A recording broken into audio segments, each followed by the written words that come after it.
to be the one that was posted there at the onset, and somehow I became part of the initial EMIS meeting that took place sometime in 2003 at the National University Commission. Thereafter, I facilitated IT capacity building programs for UNESCO. We did that directly with the teachers through the NCCE, that is a National Commission for Colleges of Education. And the cries that we always had there was always that after this program now, what happens?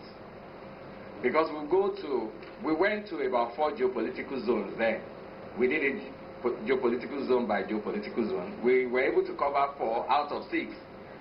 And in every of those trainings, the teachers will say, after this program, we don't have computers in our school.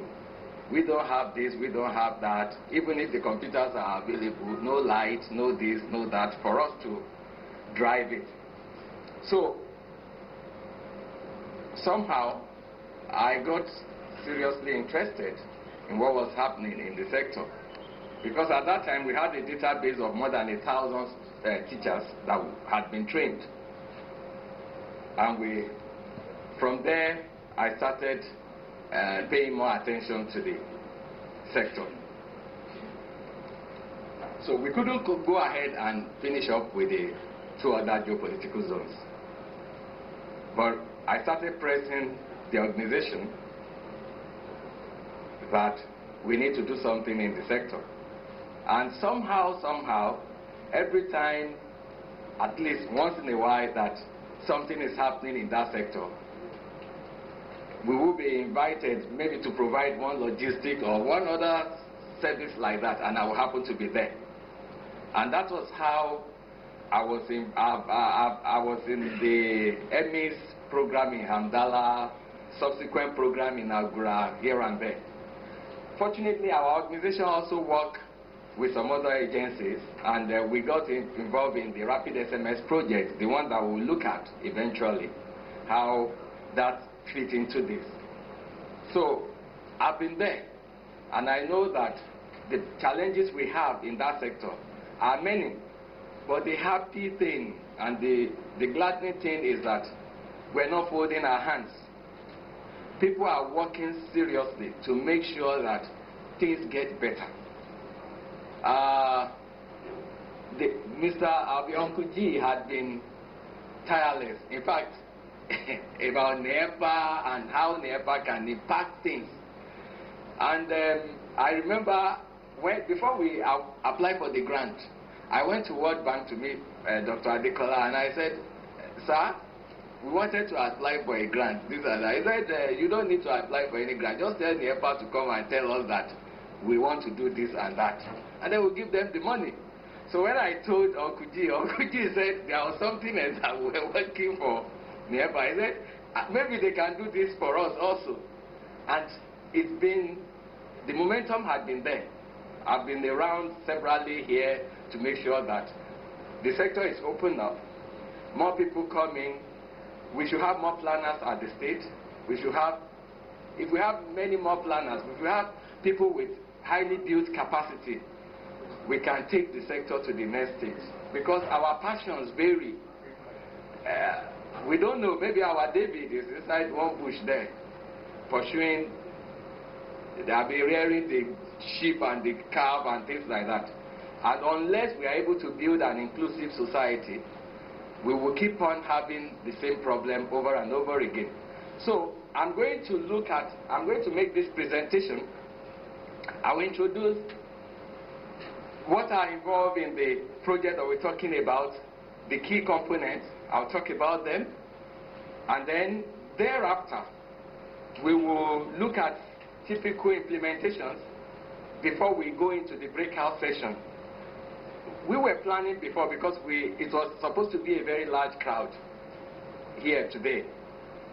But we're going to split. I was planning that we'll split into 2 and have 2 instances. Then you are the people in the sector. We have done what we think is right as far as the application is concerned. We have teachers among us, we have veterans people that have taught, they know what information needs to be kept, what data needs to be kept and things like that. So the plan was that we'll break out into two, but we may not break out again since we have a smaller this thing. We all look at it one after the other, look at the modules one after the other, and see what needs to be there, and see what is there that needs not to be there, and all the other things, which one is serving the right purposes. So that by the time we're going from here, we have set of new input requirements for the developers to work on.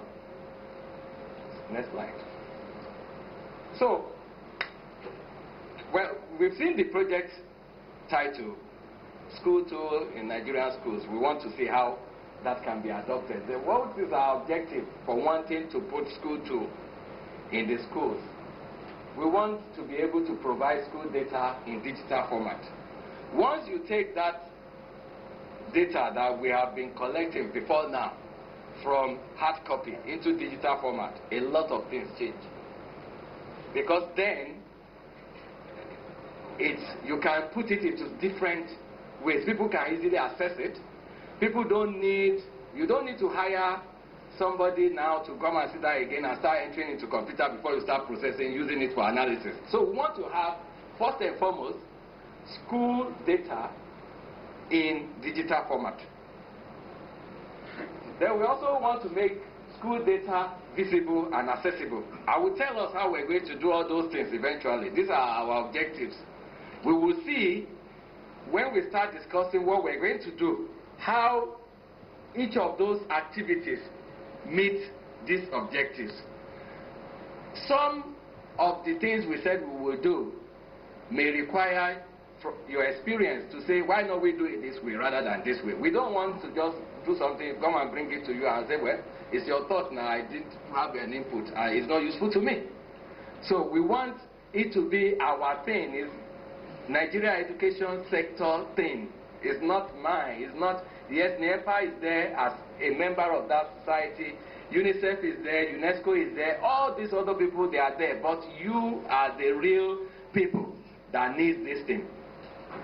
Now, we also want to complement all other data management effort. Several things have been said about that here. It means the planning processes and all those things. We want to make sure that we complement. We don't want new things. We don't even want something that will put burden on the teachers, because their job is not to manage data. They are to teach, and teach effectively. So if we take the burden of data management from off their shoulder, we have given them more time to concentrate on the content they are teaching. So we want to be able to do that.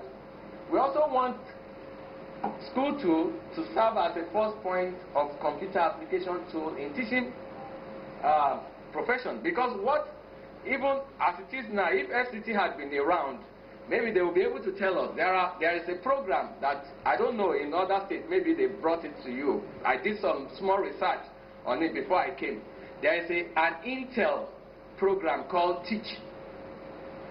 What that is doing is that they want to empower the teachers through teaching them computer usage, for them to go back and start applying it to their profession.